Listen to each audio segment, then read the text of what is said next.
Usually, I play this video right here to describe what Founders Live is all about. But tonight, we have a special treat because this handsome man right here, who started Founders Live, is here. His name is Hughes. He's right here. All right.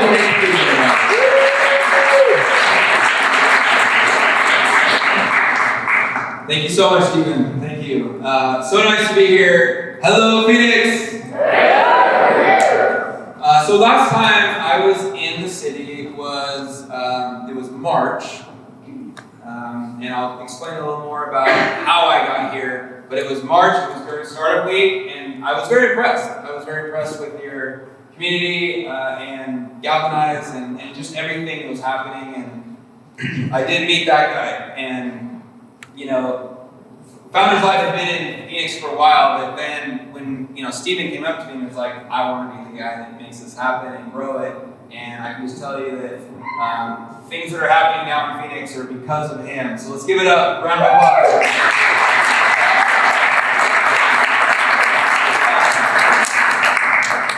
I just completed one of the most amazing years of my life. I traveled more than 60,000 miles. I went on a year-long world tour of Founders Live cities. 36 cities I lived in. So basically, the idea was to be in a city or region for a month, working with our teams and really building up Founders Live. And I traveled more than 60,000 miles, and it was I just don't even have the words. I'm really trying to find them, but I don't have them. But I did swing through Phoenix, and that was a really incredible experience. But, as I think about, and I just want to share some words, and then I'll describe a little bit about Founders Live, is that, I went from, through the United States, down through the Southwest, to the Midwest, to the East, down through the South, and, you experience a lot of different people. But then when you go to Europe, and then when you go down to Africa, and then when you go down to South America, you meet people, and they look different. And they speak different languages. But you know what? And the difference, I think, is part of our problems in the world. And I think it's really unfortunate that we're seeing the differences. But in reality, there is a lot of similarities. And we're all human, and we all just want inspiration, and we want to create. And that's what I saw on my tour. I saw that we're way more similar than we are different. And I saw that we just want inspiration. And every person that I spoke with, I'm serious, in their eyes, I saw it. And showing up to Founders Live and all that. And more importantly, we want to create. And we want to build things. And we want to create the world that we want to live in. And that's the similarities that I saw. So I don't care if you're in Phoenix, I don't care if you're in Nairobi, or when I was in Harare, Zimbabwe, we're all the same. We're all running the same race. And so that's what I put together. And so what's going to happen out of this is we are now working on a number of things through Founders Live. A lot of it's based on my last year, but one of them is what we call the Inspire Ones. It's a show that we're starting to formulate and actually create content that ends up on possibly network TV that is around the stories that we not only discovered last year, but as we go forward to other parts of the world. So really excited about that, and it's really rooted in the inspiration that I saw. This is what I'm doing this year. So last year I had a slightly similar map, but this is my year this year. I'm traveling to various cities. We're going to start creating more content around it, and hopefully at some point it's on a bigger screen that you see. Really excited about that. So, this is my, essentially, February in Portland, March in Austin, April in Mexico, so Guadalajara and Mexico City, May in Denver, June, Chicago, July, Toronto, August in Boston, and September finishing out in Atlanta, Nashville. So I'm not going a full year, but I'm definitely going around, and we're going to create content around that. And then hopefully over the next couple of years, we'll start seeing that even a better, on TV or screens or whatever. So really excited about that. And then now I'm just going to dive into a little bit about Founders Live and what we're building. Founders Live is a global platform for entrepreneurship. We have a global, essentially a social network that you can meet people. So again, like he said, this is happening in Dallas and in San Francisco, and then there's people from all over the world that are creating cool things, and so there's a social platform where you can meet people, trade ideas, connect, maybe do business with. But these events are happening around the world. this actually goes through the social platform, articles, videos, again, like really educational aspects of entrepreneurship. This should be the home page of Entrepreneur. But then this event, so these events, these are in all, like it's happening all over the world now. And in this formula, guests, you, companies, we have 5 companies tonight. Each one will pitch for 99 seconds. That's 1:39 for all you. 4 minutes of Q&A with the audience. So you, please, you're thinking it. Please just raise your hand. They'll call on you, and you can ask the question. And then we go through the 5 presenters in that fashion, and then at the end, we'll all vote on the winner. So that's the way it works, and that's why it's so fun. So we are live streaming this, and hello, really excited about that, and as we build that out. So our goal is to really build out this global platform of entrepreneurship that connects founders around the world. Again, all I did was go to a couple cities and countries, but there are pockets of creativity in every country, and there are people that don't have the opportunities that you do here in Phoenix, and that's not right.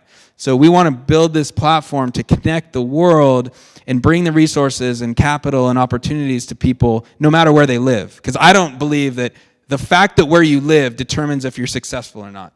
And that's happening right now, not only in the U.S., but other places. So we're going to fix that.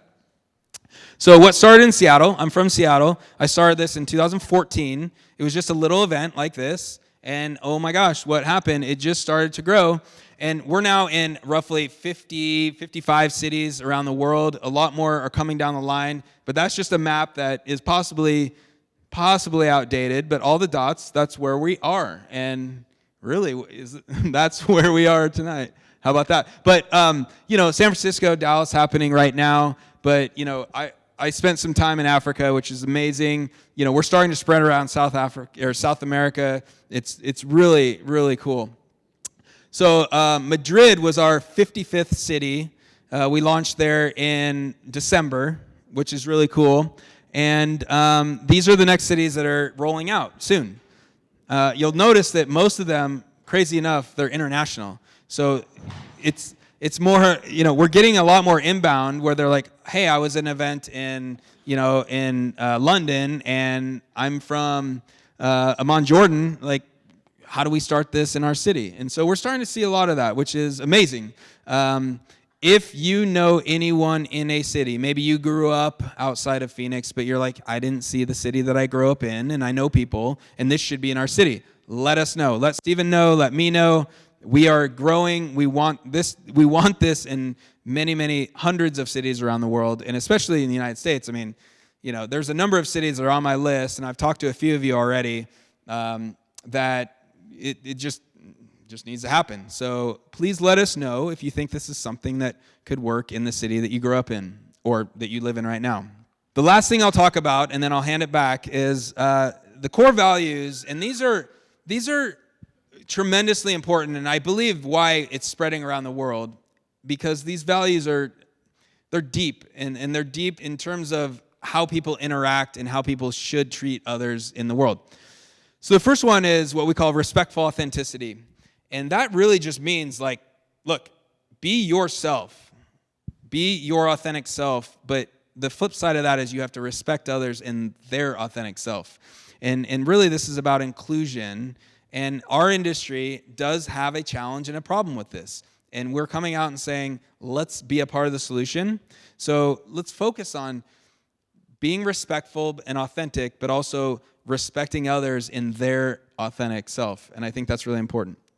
Secondly, gather around the campfire. So this is really just about telling stories. And as a founder and an entrepreneur, I was saying this earlier to someone, getting up and telling your short story is absolutely paramount to success. If you can't tell your story enough where people identify emotionally and want to follow you, you're going to have a hard time. And so just like gathering on a campfire with your friends and entertaining and telling stories, that's kind of what we're doing here. And so find your campfire and entertain people. Thirdly, do nice things. Actually, do great things for people without expecting a return. And this one is so dear to me. It's really just about look, introduce someone to someone else that they might not know, or do something great for people, and just allow that to be passed on. And I think a community and a platform around the world that people are doing great things for people is something that I want to be a part of, and I hope you do too. And lastly, have fun and don't be awkward. And so you're not wearing a name tag. And again, that's just kind of a funny way of saying, Founders Live is about having fun. It's about really bringing the casual funness about life, and then obviously cool parts about business and innovation together. And so that's another one of our core values. So I just want to thank you. I want to say a few words real quick and point out some people. Number one, there is someone in here that was at the very first Founders Live event, and it's not me. Caitlin, raise your hand. Thank you so much. She was at the very first Founders Live event, which was March of 2014, and a lot has happened. So Caitlin is actually from Seattle. That's where we met, and it's cool that she now lives down here. And then we have some special guests tonight, and my parents are in town.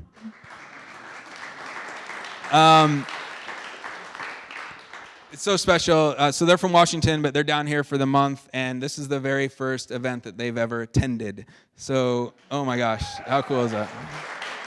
It's pretty special.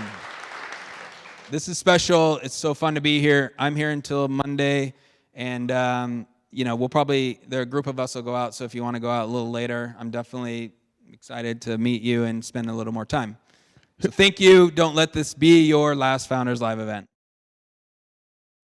The format. Can I get a show of hands for everyone who understands the format of this? Okay. So some people don't know the format. Nick touched on it briefly. The individuals that will pitch tonight will have 99 seconds to communicate their business or their story or their startup to you, and that will be followed by a few minutes of questions and answers. So without further ado, Stan from Parts to Tech, can you please come up for me, buddy? Round of applause for Stan.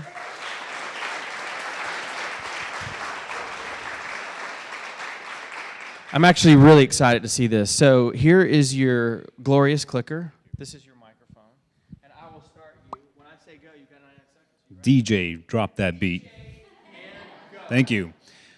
With over 16 years in the automotive industry, I was fed up with the time-consuming and outdated search process of...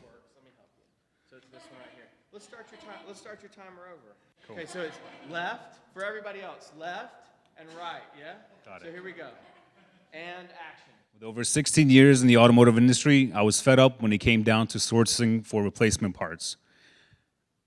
I'm one out of 250,000 repair facilities in the US who purchases multiple parts daily from local vendors. And we all have to go through the same time-consuming and outdated search process. We have to get on the phone, call multiple vendors, pick up the phone. Hello, here's the year, the make, the model, the engine size. Do you have this part? How much is it? What's the warranty? Yeah, okay, I'll call you back. This whole process takes about 10 minutes per car. I decided to simplify this process. I put together a team, and together we created Parts Detect, a free mobile and web app that allows mechanics to scan a VIN number, enter a part that they need, and instantly see who has it, what the price is, what the warranty is as well. Mechanics can then easily order a part directly from the app. With over 5 different partnerships that we have on our platform, our vendors see the potential in it because we cut down on labor costs, increase productivity, and increase sales as well. The app is free to users. We believe in a production-based model, which means for every processed order through our platform, we get a small percentage of the product, of the price. I'd love to tell you more about the app itself. We're creating a web app that's going to be launched early this year, that's going to be available to do-it-yourselfers, potentially drop ship with our partners, eBay and Parts Authority as well. Tell you more, but I'm out of time. Boom, there we go.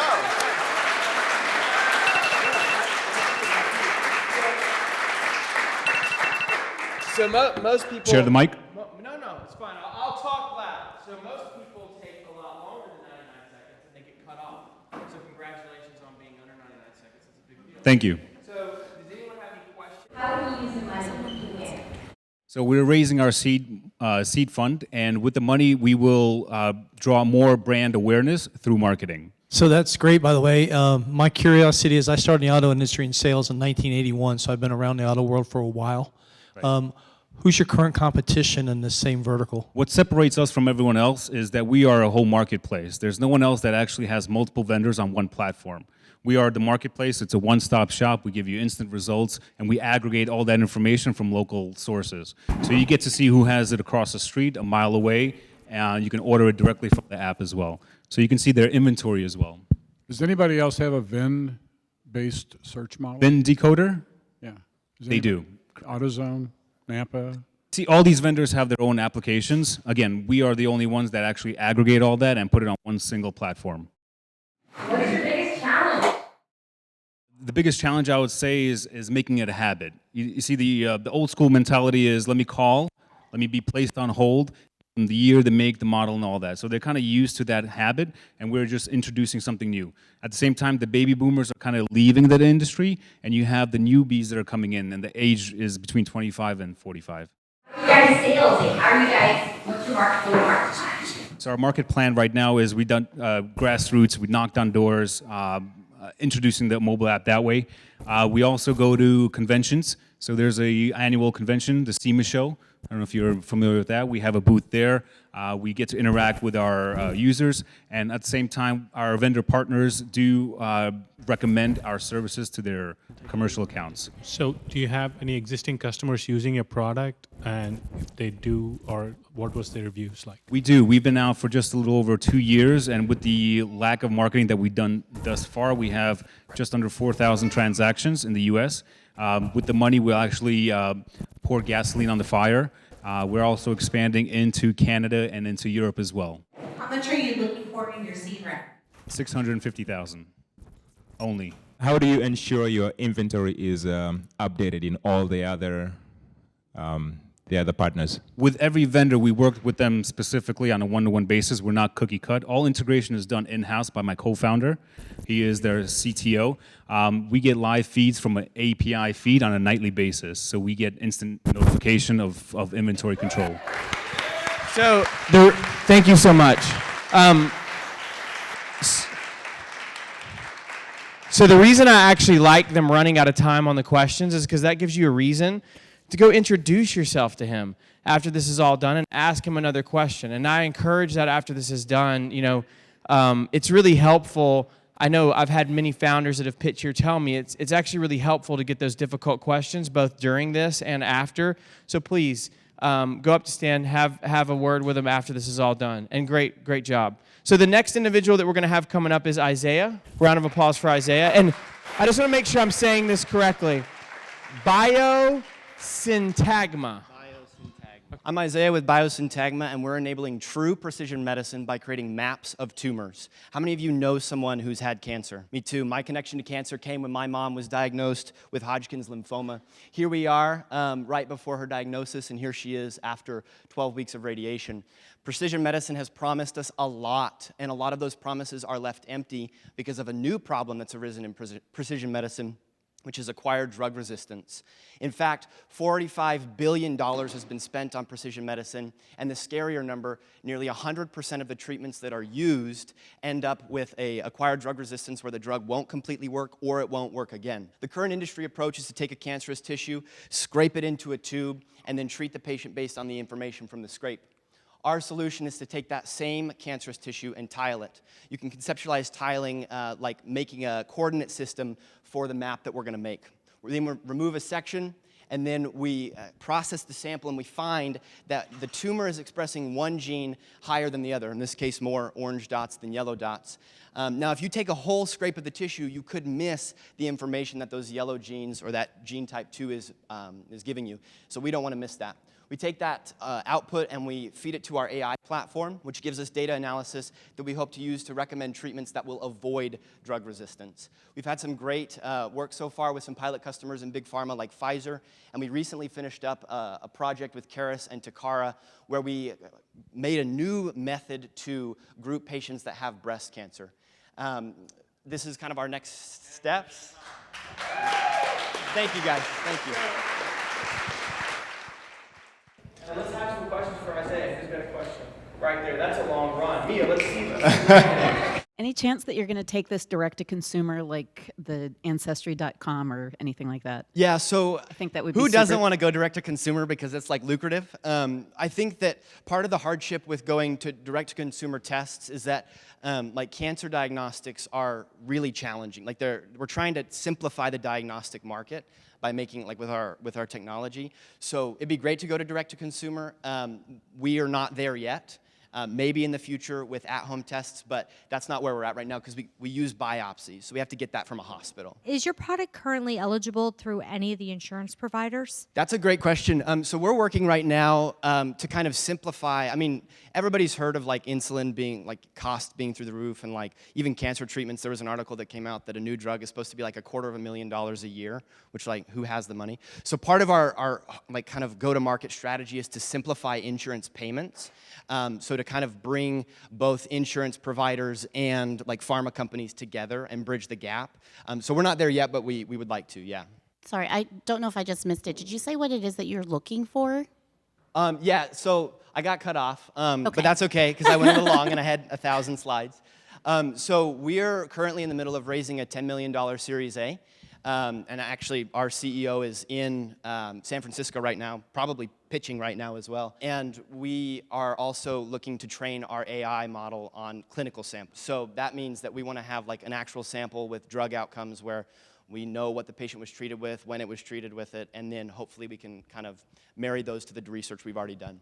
What is your role within this startup? I was actually employee number 1, so I've been here for 2 years. I came on as an engineer originally, and I'm kind of like our product development guy. It's a startup, so you wear a lot of hats, but that's like my main role is developing the technology that you see that's cutting out these tissues. On the oncology model that you're talking about, does that mapping process detect when it's going to metastasize? Say again? Does it detect when it's going to metastasize in the cancer cells? Yeah, so it's kind of hard to tell right now, but the goal that we have is, yes, to be able to detect a metastasis and also to be kind of like catch it early, I guess. I mean, everybody's kind of about early and reactive medicine. We want to be proactive by using our artificial intelligence to train so we can actually use predictive analytics to see what's going to happen with this individual's precise cancer. Can you come back after the test and provide input from that mapping process that helps with the medication? Yeah, that's exactly what we want to do. So we would like to take, so say we have cut out some cancerous tissue, we'd like to take that information that we have and then basically prescribe a treatment plan, we're not there yet, but recommend a treatment plan that will avoid the drug resistance and that will kill all of the cancer. So yeah. So first off, how much money have you already gotten? And then once you have that 10 million, what will you use it for? Like, where will that get you? Yeah. So the first question, as far as how much we've raised, we've actually done all non-dilutive funding. So we've done grants. We finished a phase 1 with the NSF there, you can see, and we did phase 1 with NIH, and then phase 1 and 2 SBIR grants from the government, from the NSF. So all of our funding this far has been non-dilutive. If we get to 10 million, which we will, so we want to develop our team, really blow up sales and marketing, work with insurance providers, and then the biggest thing is get our turnaround time on samples way down. So from like 5, 6 samples a day to like 30. That's where we're going. You killed it, Isaiah. Good job. Thank you. Thank you. Thank you. Great job, and thank you again for the questions. I know, Nick, you said that it's important to ask questions. I would venture to guess that Phoenix has some of the best people who ask questions. Really. Yeah. Okay, cool. So, yeah, and thank you for all being patient with the question, waiting on the mic. That's very helpful. I just want to take 1 second to point out, there's a man. Where's Bill? Bill, what's up, dude? So Bill is the founder of a startup that pitched last year. He's amazing. He's very smart. And he actually, because we do this is a networking event that we put on, out of our pocket just to bring people in the startup community together. And I was really impressed. I mean, it's simple, but it's badass. Is that not a cool trophy for a winner?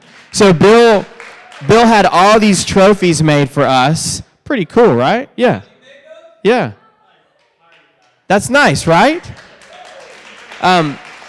So I didn't put this in the slide, but this damn thing is on the line tonight. So next up is a buddy, and I haven't even seen this deck. Joe put this deck together, but he's been talking about this project for a while, and I'm really excited to see it. Chaz, can you come up, please?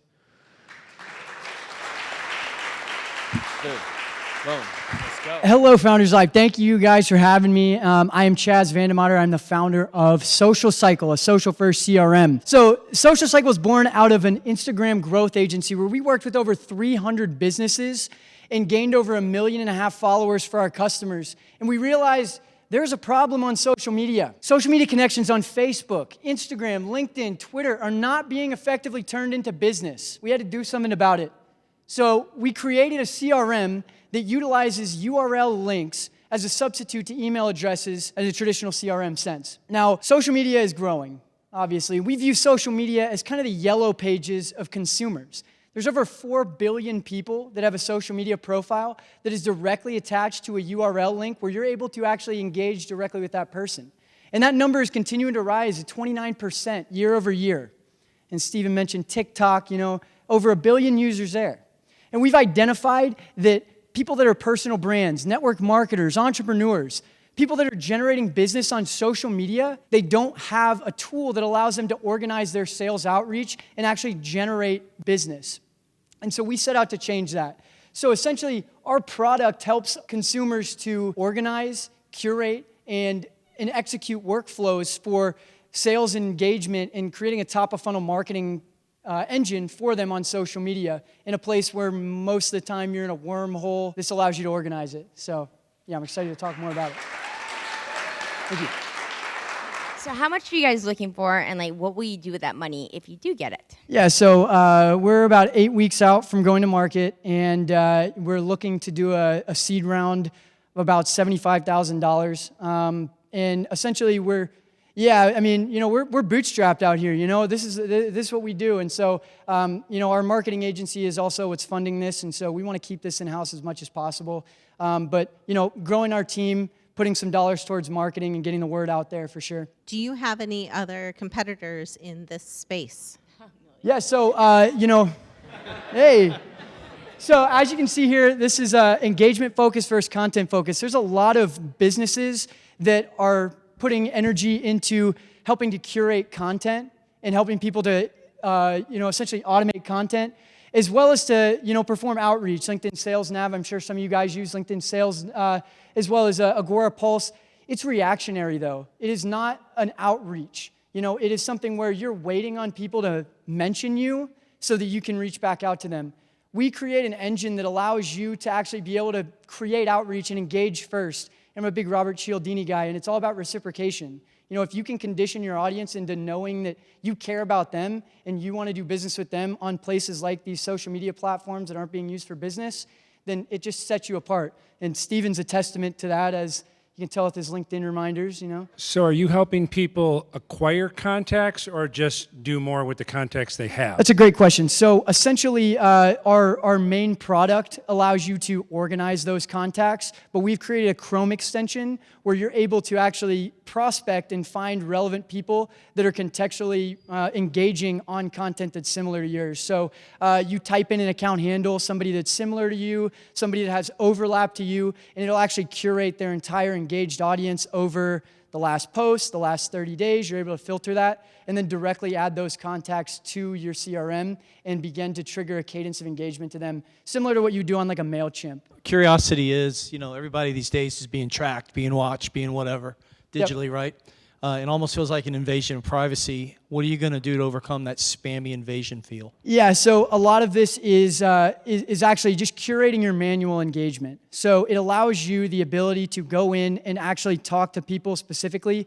We believe that, going through the APIs are going to continue to change. I mean, we've seen all sorts of updates that have blocked automation across these channels in a lot of different ways. And so using the URL links allows us to directly tie back to those contacts and not really invade them, but just give you the ability to have a roadmap of what you're doing on social media. What's your relationship with LinkedIn? I'm a recruiter, and Okay. I've worked with several CRMs that have those plugins. Yep. But at some point, they get blocked out because Yep. LinkedIn doesn't allow them. So what's your relationship with LinkedIn? Yeah, How so are you- LinkedIn actually just pushed a big update on Thursday that blocked about 50 different automation softwares.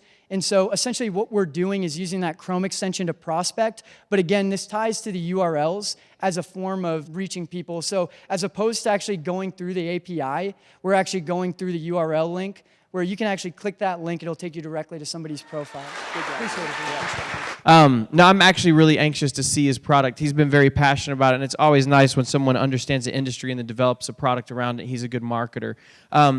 So do I say it clean? Is it clean? Is it clean? How do I say this project? Clean.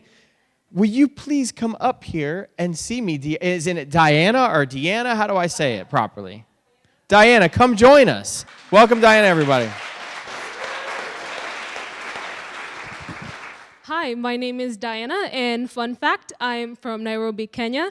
I am the founder and the owner of Clean, a mobile application that connects you to the top performing home cleaning services in your community without sabotaging the rights and the benefits of consumers or the providers. Have you ever got home on a long day of work, kicked your feet up, and then looked around the house and said, damn, this house needs some help. And I don't even have kids. Meet Ivan and Geneva. They have a 2-year-old son, a dog, and their 25-year-old brother who lives with them. And they were kind enough to show us their ecosystem. So after cleaning homes like that, I realized that the process can be better. After surveying with homeowners, renters, and everyday home cleaners, I realized that we can do better, we can be more efficient. So that's after. Our alpha has been stress tested over and over again to make sure that we're not just building another mundane app, but we're building something that the home cleaning industry will depend on as innovation because we stepped into the market. Here at Clean, we are more efficient than our competitors. So then what do you need to further your company? How about that? So right now we have a working prototype that is pretty awesome. We're raising funds of $400,000 for 15% equity just to help us finish development, maintain it, and also market it. Question about background checks. How do you conduct background checks on your laborers? Absolutely. So we use Checker. That is the organization that Uber and Lyft use to do their background checks. It's already inbuilt in the application, so all they need to do is put their social security, goes straight to Checker, they get their background check done, and as soon as they're approved, their profile picture turns from gray to color, and that shows that they're able to use the application as a home service provider. What kind of quality assurance or quality control do you provide for your service providers? Absolutely. So we have several ways that we're doing so. First, we're working with the cleaning school. There are actually cleaning schools that go around and help cleaners be certified and know what to do. And then also in the application, we have a list. No competitor has that. We have a list of tasks that need to be done, so they make sure that on your end, you're clear of what tasks need to be covered, and on their end, they're also making sure that they check out all the marks of what needs to be done in the house. Sorry, I have an add-on question now that Yes. you said that. Can your customer customize that list? Like, there's things that I don't care if the cleaning lady ever touches, but there's certain things where I'm like, please do this every time. Absolutely. So in your case, it's people who are generally clean, right? They don't need a lot of work like my friends Ivan and Geneva. Yeah.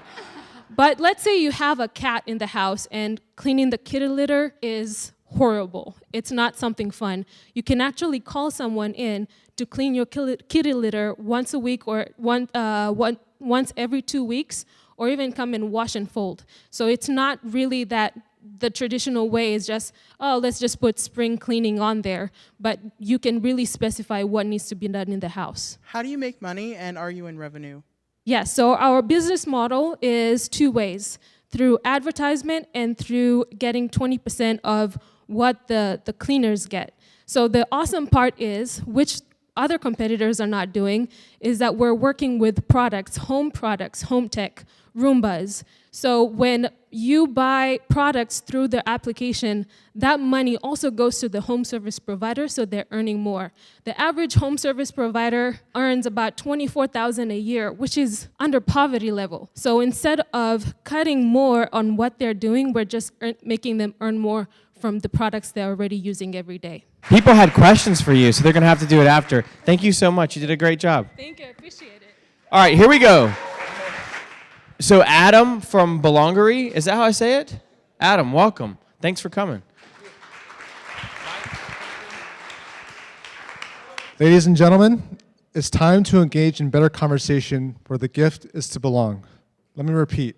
It's time to engage in better conversation where the gift is to belong. How many of you use a social network today with a raise of hands? Great, so all of you are familiar with the social network platform today. About a month ago, we launched Belongery.com, which is a platform or a community where members feel like they belong. It's a place to discover and to discuss topics of interest. We have built a web application that you can use on any mobile device or any website, and you can use the website to communicate with your community, with locally or globally, and collaborate with those around you. One of the main features that we've offered is that we removed the likes so that there's no longer likes on the platform.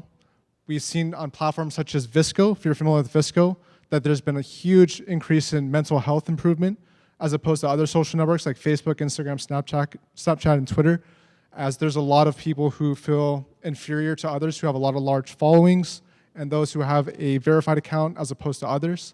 Also, 90% of the tweets come from 10% of the users. That's a huge problem.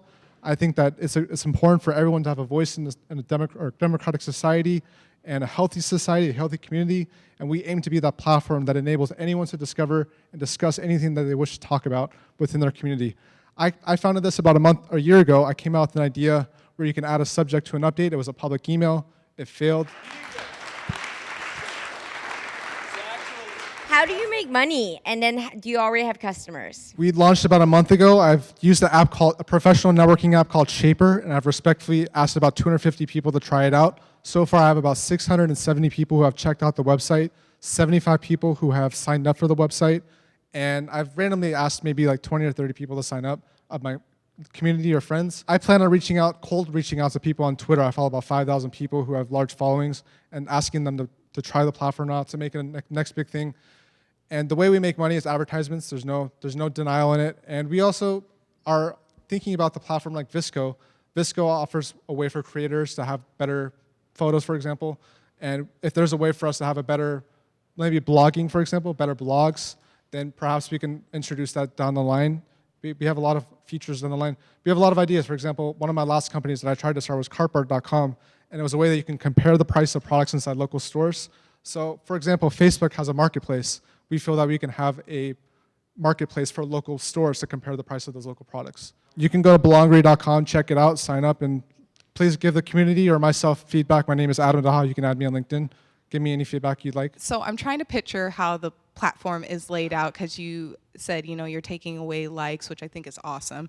Thank you. But so to talk about many different topics in the community, how is it laid out? Is there specific tabs for specific topics, or is it just kind of like Twitter where it's just feed? Right now, it is literally a feed of just people talking, and there's some people talking, but I'm working on the platform this weekend to introduce the topics, to be honest, and I built it on a no-code platform. I'm not a software engineer, but I built it on a no-code platform, bubble.io, and it's a design platform, and the website, you can check it out. It looks really cool, I guess you can say. A lot of people, I've been getting some good feedback, but the idea is that you can post a status of anything that you wish to share with the community, whether it be your own friends or whether it be the network in those topics. So if you want to post about science, I discovered this new scientific discovery, I want to release it to the world, yada, yada, yada.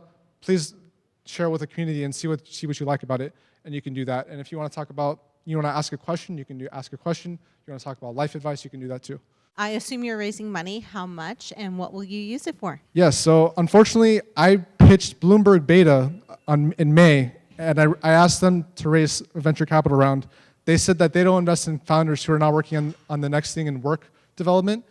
And I found out yesterday that a social network called Planetary.social, which is a decentralized company, raised $1.1 million from them. So I'm a little deprived and disappointed in them. But I'm talking to other venture capital firms. I'm looking to raise between $1 to $3 million. Thank you to everyone tonight that pitched. I think everything, it was a good way to start off the new year. Now is the time, the pre-drink time, where we also vote. So if everyone could scan, I'm assuming you have a Founders Live account now, because if you didn't do your homework at the beginning and you're in trouble. But if you do have a Founders Live account, you're gonna go ahead and scan that QR code, scan it, and place a vote, and we'll get to do 5 minutes tonight. Has everyone voted?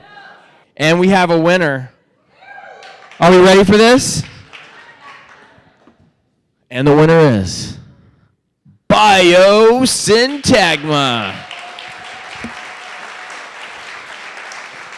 So, the reason why it was so hard is there's so many of you that are just neck and neck. So really, great job to everyone tonight. And we'll give you another minute or two if you want to say a few words. But yeah, I just want to say, again, thank you. It's been a really cool opportunity to be a part of something that's really growing like this. Cancer is really close to everybody, and so that's why we are really passionate about doing something serious about it. There's a lot of people in the room who have their own stories, and I'm sure that we could talk for hours about the pain and the suffering, and what we're really here to do is to alleviate some of that burden. So we're really happy to do that. Thank you guys for voting. Great job, really. Way up here. Good job. So that's my stepfather over there. I lost my father in October to cancer. And it was tough, and it was just an amazing experience, and these type of things need to be in the world. So, yeah. Let's give it up one more time. That's pretty good. I like that. Awesome. Great work. Thank you so much. Great. And thank you to you, Nick, for showing up here in Phoenix. You're welcome. Thank you for hospitality. This is great. Thank you for everyone helping this film crew. You guys are doing great. And, just everyone helping out, galvanize, and everyone here in the community, it takes a community, and that's why we're here. So thank you so much, everyone that's helping Stephen. But I'll just say one thing. There's even more, right? So everyone here, if you raise your hand and it was your first time, like I said, don't make it your last. And just tell your friends, tell your coworkers, bring more people. This place is amazing, but it would be even better if we broke out of it because we couldn't even fit, right? No kidding. Right? Yeah. So that's a good problem to have. So thank you so much. All the presenters, incredible. Great job. You all are great. You all, there was great pitches tonight. And, of course there is a winner, but everyone did such a good job. I've seen a lot, and I was very impressed. So thank you so much. Let's hear it one more time for all the presenters. Yep. Thank you, guys. All right.